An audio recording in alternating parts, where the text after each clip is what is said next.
Hello, friends. Welcome to Creative Medicine. In this lecture, we will learn about Ephedrine. Ephedrine is actually a receptor agonist.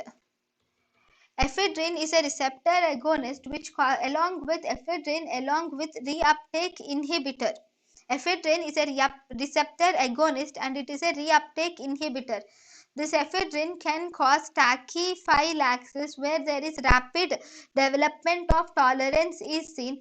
Ephedrine is used as a vasopressor. Actually, it is the drug of choice of vasopressors in pregnancy. It is the drug of choice. Ephedrine is also used in mild chronic bronchial asthma and it is also used in hypotension during spinal anesthesia.